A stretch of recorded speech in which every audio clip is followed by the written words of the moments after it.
How's it going, everybody? Wayne here. Today we have a huge lot of 19 boxed N64 games. Most of them are not duplicates, so let's check them out.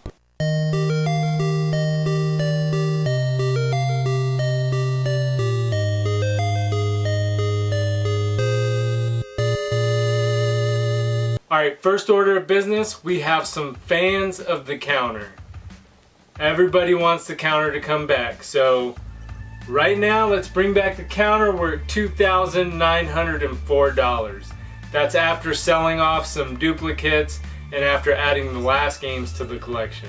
Alright, so now that the counter's back, let's jump right into the games. First up, we have NBA Live 99. NBA Live 99 was developed and published by EA Sports and released for the N64 in November of 1998.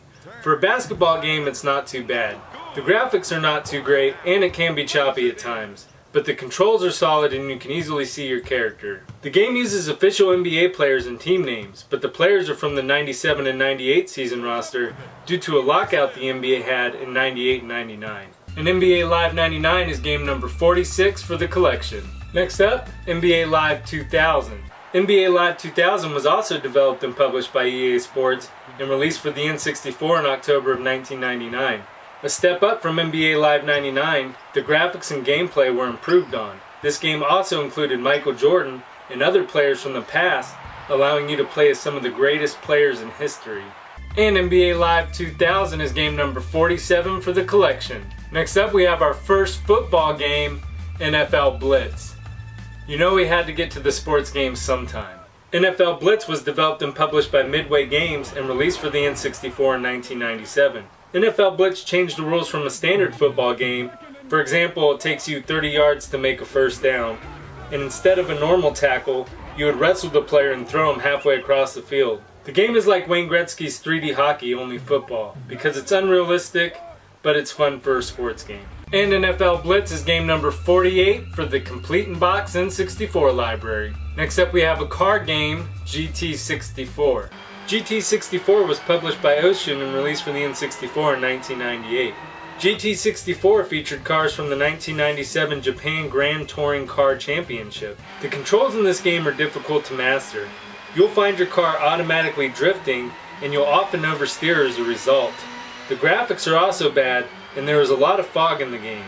The only way you'll know a turn is coming up is by using the map. The only thing I did like about the game is how you could choose import cars. And GT64 is number 49 for the N64 library. Next up we have a game that some consider to be one of the best games of all time, and that's GoldenEye 007. So let me tell you something real quick. When I was 13 or 14 years old, I had a friend over and we were staying up playing GoldenEye 007. And a couple months prior to that, I had a friend who was like 17 years old, and he came over and we were hanging out and I was getting ready to sell my bicycle rims. And he said, hey, let me take them and see how they look on my bike, and then I'll decide if I want to buy them. And we were friends, so I was like, okay, sure, take them and see how they look. And he took off with the bicycle rims and he never talked to me again. So a while later I went over to his house and I was like, hey, can I get my bicycle rims back? And he's like, oh, I gave them to somebody up the street. And I'm like, who? He's like, I don't remember their name. And I was like, man, I know you stole my bicycle rims. Get them back for me. And this guy was huge. He was like 17 or 18 years old, and I was just in 7th grade. There was no way I was taking this guy in a fight. And he's like, tell me I stole your bicycle rims again. I knew if I had said it again, he was gonna get up off the floor and come out of his house, and I was gonna get a butt whooping. So I turned around and left and went back home. So as my friend and I are sitting there playing GoldenEye, I told him about this story, and he's like, hey, we should dress up in black and camouflage and go out there and get revenge. I said, that's a good idea, let's do that. So we got all dressed up in camouflage and everything, snuck out my window. I had a Swiss Army knife on me. The plan was to go over, sneak up to his house, and pop his bicycle tires with the Swiss Army knife. We're about a quarter mile away and we're just sneaking real slow, real nervous because it's the middle of the night and we don't want to get caught. And this quarter of a mile took so long to travel just because we were trying to be so quiet and not make a single peep. So we finally have his house in sight, and everybody in his house is awake. I see his hillbilly stepdad in there. I see him in there, all chilling around the couch. We go over there and we walk quietly through his yard. We find his bike. We get to the bike and I take out the Swiss Army knife. And it was cold that night and it was so quiet out. You could hear anything, and that's why we were trying to be so sneaky. And I got up and I started trying to dig my Swiss Army knife into his bike tires. All of a sudden, you just heard it snap, and it was the loudest ting ting ting ting across the concrete you could imagine. I don't think if I took a blade and threw it against the ground, I could make it that loud. It was just like amplified and horrifying. The next thing you know, you see the dad get up off the couch and start going for something. And we got up and booked it. Clear as day, you could hear a shotgun just that echoed through the entire housing area. And we ran, and it gets worse than that. Well, we didn't get caught or shot, thankfully, but we finally make it back to the house, and we're sneaking back in the window, and I'm looking in to make sure the coast is clear, and as I look over, my mom is sitting there, and we got busted. So not only did I not get my revenge, I got grounded for months. We should have just kept playing GoldenEye. GoldenEye 007 was developed by Rare and published by Nintendo for the N64 in 1997. Finally, after all these sports games, we have a solid game. You already know how excellent this game is. Selling more than 8 million copies, GoldenEye 007 was the third best-selling game on the N64, only behind Super Mario and Mario Kart 64. This was the first-person shooter I ever played, and it laid the groundwork for what first-person shooters are today. And GoldenEye 007 is game number 50 for the Complete in Box N64 library. Next up we have a golf game, Waylay Country Club True Golf Classics. Waylay Country Club True Golf Classics was developed by T&E Soft and published by Nintendo. The game released for the N64 in 1998. It's a standard golf game that takes place in Honolulu, Hawaii. If you're a golf game fan, this game offers good controls and teaches you how to play the game fairly easily. However, you only get one course. The announcer in the game talks a lot of crap whenever you mess up, asking you, "What happened?" What happened? He's not playing like himself. Oh, it didn't go in. What happened? What happened? What happened? What happened? Hey developers, you have a major downfall in this game. There's only one course to play on. What happened? And Waylay Country Club True Golf Classics is game number 51 for the N64 library. Next up we have Nagano Winter Olympics 98. Nagano Winter Olympics 98 was developed and published by Konami and released for the N64 in December of 1997. Nagano Winter Olympics was based off the 1998 Winter Olympics in Nagano, Japan. The game offered 12 events to choose from. If you're looking for a fun game, look elsewhere. Most of the events are just 2 buttons. There is minimal interaction with this game. The computer does most of the work. I'd rather try to suck a fart through a soda straw than play this game. Nagano Winter Olympics 98 is game number 52 for the collection. Next up, a tennis game, All-Star Tennis 99. All-Star Tennis 99 was developed by Smart Dog and published by Ubisoft. This was a simulation tennis game that released for the N64 in 1999. The graphics in the game are pretty fuzzy, and the timing to hit the ball can be a bit tricky to get down at first. After you master the controls, it's an okay tennis game. As I recorded the gameplay for this, I got a pretty good laugh. Out of nowhere, a phone rings and the entire crowd goes berserk. The announcer has to tell them to quiet down multiple times. Quiet, please. Quiet, please. Quiet, please. Thank you. This goes to show you that people have had annoying habits with phones since they first became a public norm in the mid to late 90s. All-Star Tennis 99 is game number 53 for the collection. Next up, another basketball game, NBA Jam 2000.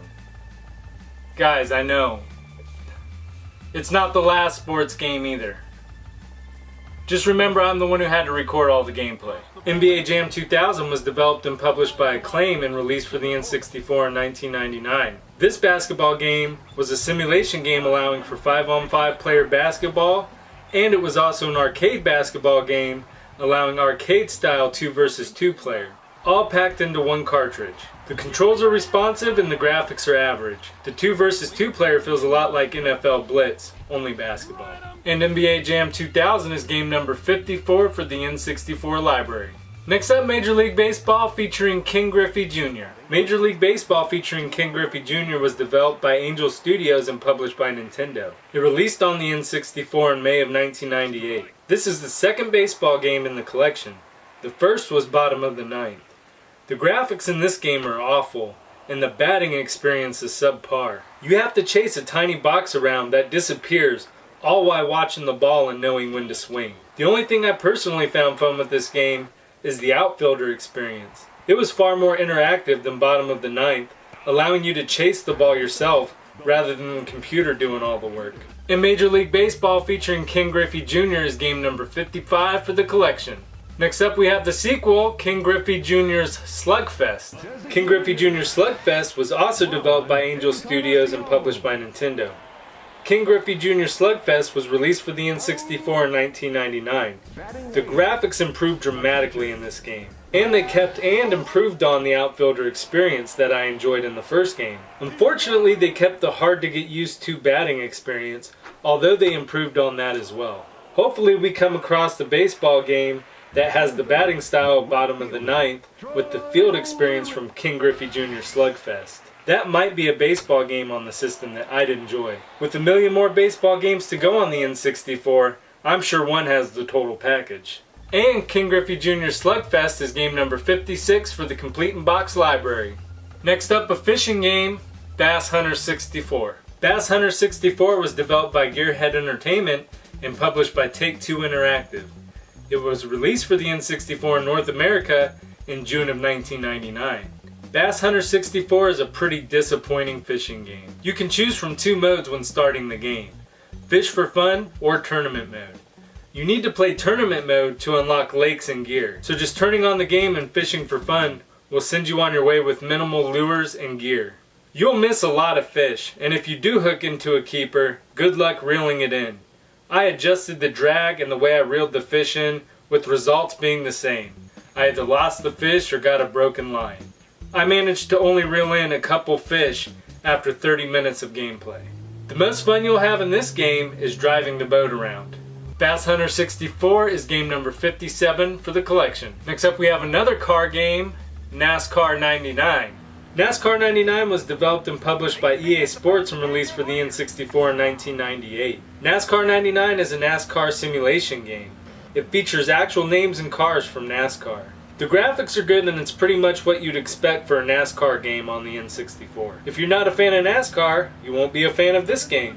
You'll be doing lap after lap after lap, just like in real NASCAR. And NASCAR 99 is game number 58 for the Complete in Box N64 library. And another sequel for tonight, NASCAR 2000. NASCAR 2000 was also developed and published by EA Sports and released for the N64 in 1999. NASCAR 2000 is... Wait a second. Did I put in NASCAR 99 again? What is this? NASCAR 2000, NASCAR 99. NASCAR 2000, NASCAR 99. NASCAR 2000, and NASCAR 99. NASCAR 2000 is NASCAR 99 with a few minor improvements. That pretty much sums it up. And NASCAR 2000 is game number 59 in the collection. Should be 58 and a quarter. Finally, we have some other games. Some were duplicates, some weren't, but I won't be adding them to the counter tonight, and I'll explain why. First up, we have MRC. Now, I wasn't able to get the sound to work on this game, so I have to get another one. I'll be putting it on the shelf, but I won't be adding it to the counter tonight. Next up we have Triple Play 2000. I have a much smaller lot with this game already on the way, and I figured I've already bored you guys enough with sports games tonight.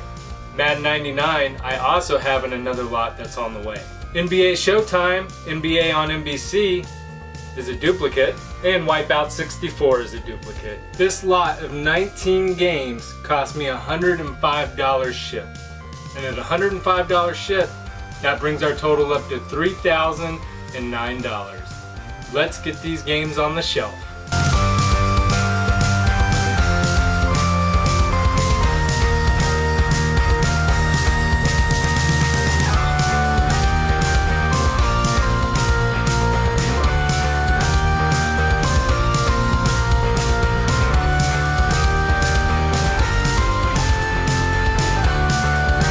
If you enjoyed the video, please make sure to subscribe. I'll be completing the entire N64 library, complete in box, right here on the show.